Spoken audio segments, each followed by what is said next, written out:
할렐루야. 사랑하는 성도 여러분, 6월 30일 금요일 아까베 시간이 돌아왔습니다. 오늘 함께 나누실 말씀은 로마서 16장 17절에서 27절까지 말씀입니다.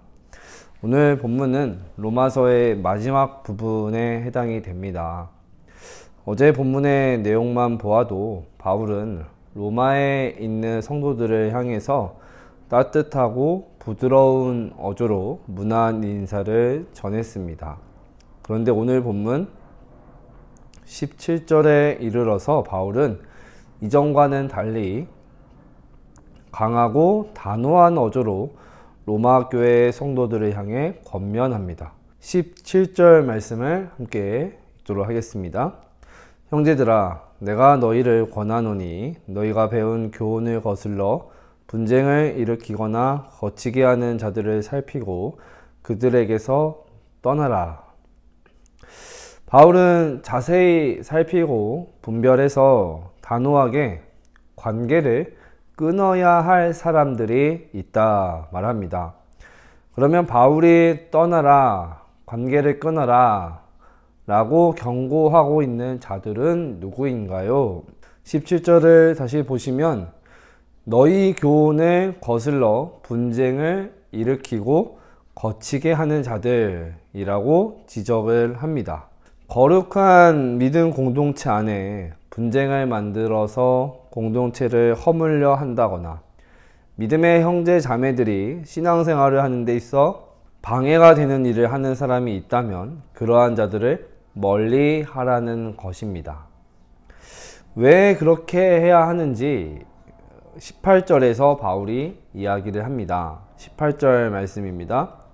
이 같은 자들은 우리 주 그리스도를 섬기지 아니하고 다만 자기들의 배만 섬기나니 교활한 말과 아첨하는 말로 순진한 자들의 마음을 미혹하느니라.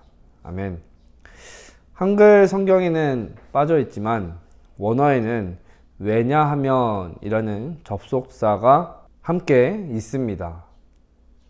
부드럽고 평안하게 성도들을 향해 문안하던 바울이 교회의 평화를 깨고 분쟁을 일으키는 자들에 대해서는 단호하게 경고하는 모습을 보면서 자상하고 정말로 사랑이 많지만 잘못된 것에 대해서는 엄격한 한 아버지의 마음을 바울이 지금 교회들을 향해 가지고 있다는 것을 우리는 느낄 수가 있습니다. 바울은 성도들이 마음속에 반드시 기억하기를 바라는 마음으로 19절과 20절에 걸쳐서 권면의 내용을 계속해서 기록합니다. 우리 19절, 20절 말씀 함께 읽습니다. 너희의 순종함이 모든 사람에게 들리는지라. 그러므로 내가 너희로 말미암아 기뻐하노니 너희가 선한 데 지혜롭고 악한 데 미련하기를 원하노라. 평강의 하나님께서 속히 사탄을 너희 발 아래에서 상하게 하시리라. 아멘.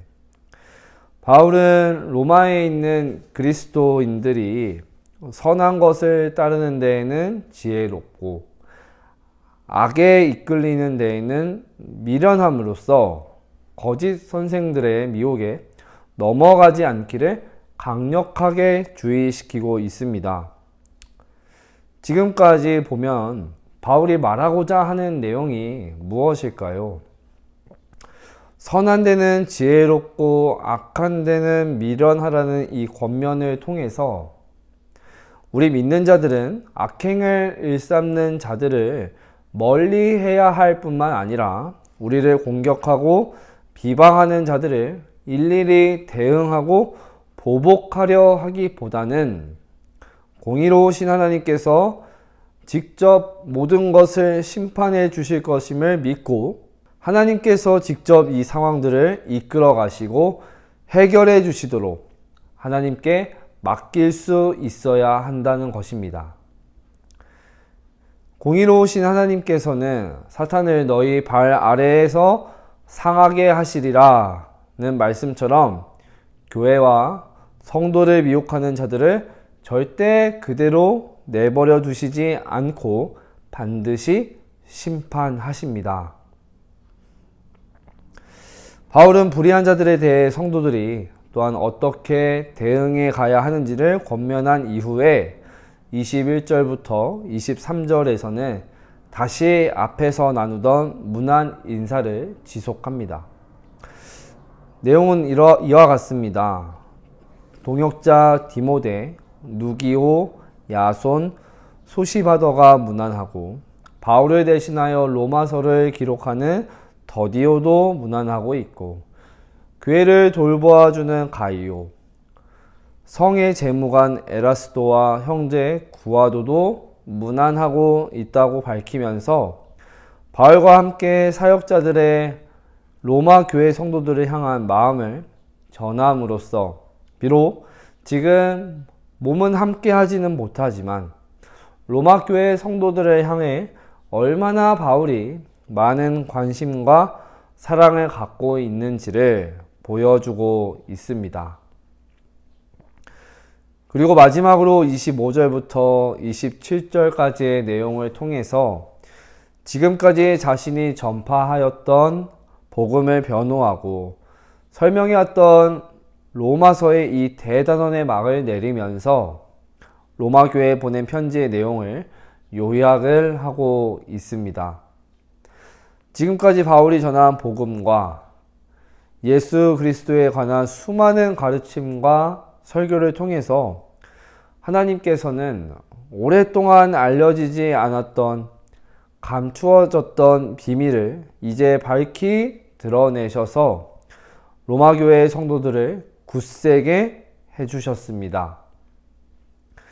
그런데 이러한 놀라운 일들이 일어날 수 있었던 것은 결코 바울의 공로나 유능함 때문이 아니라 복음의 전파 사역의 주관자이시고 주체이신 살아계신 하나님께서 친히 이루신 일이기 때문에 바울의 입에서는 예수 그리스도를 통해 하나님께 영원히 영광 돌리기를 원한다는 이 고백 밖에는 그 어떤 말도 할 수 없었던 것입니다. 바울은 능히 우리를 강하게 하실 수 있는 분은 하나님밖에 없다고 선언합니다. 바울은 이 복음만이 우리를 능히 견고케 하신다 라고 말합니다.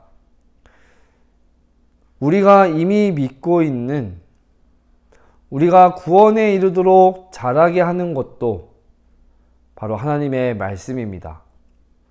하나님의 사람으로 온전케 하는 것도 하나님의 말씀입니다. 하나님의 말씀을 읽고 듣는 것을 가벼이 여기고서는 신앙이 건강하게 성장하는 법은 결코 없습니다. 우리 속에 하나님의 말씀으로 채우지 않는 한 우리의 생각은 바뀌지 않습니다. 우리 생각이 바뀌지 아니하면 결국 우리의 삶의 변화는 불가능합니다. 바울이 전한 이 복음, 하나님의 말씀을 통하여서 바라옵기는 우리의 체질이 변하고 더욱 단단한 믿음으로 나아가셨으면 좋겠습니다. 말씀을 정리합니다. 바울은 자신의 삶 가운데 철저히 하나님의 말씀이 역사할 공간을 비워놓고 그 공간에 하나님을 하나님답게 모시며 살아왔고 그 공간에 복음으로 하나님의 말씀으로 채워 넣었기 때문에 그의 마지막 고백에서 자신의 자랑이 아닌 오직 살아계신 아버지 하나님 한 분께만 영원히 영광을 돌린다는 고백만을 남길 수가 있었습니다. 우리도 오늘 하루 삶 속에서 공의로우신 하나님께서 모든 것을 주관하시고 이끌어 가신다는 사실을 믿고 하나님께서 우리의 삶 가운데서 역사하시고 일하실 공간을 비워놓고 그 공간에 하나님으로 하나님의 말씀을 채워 넣음으로 하나님을 하나님답게 모시며 살아가기를 결단하고 다짐하며 오늘 하루 오직 하나님께만 영광을 돌리며 나아가기를 간절히 소망합니다. 기도하겠습니다. 하나님 감사합니다.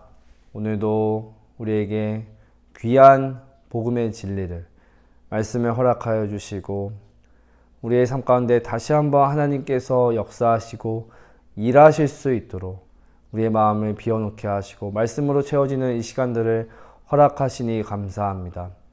하나님, 하나님께서는 지금도 이 땅을, 세상을 다스리시고 주관하시고 역사 가운데 흘러가게 하고 있으신 줄 믿습니다.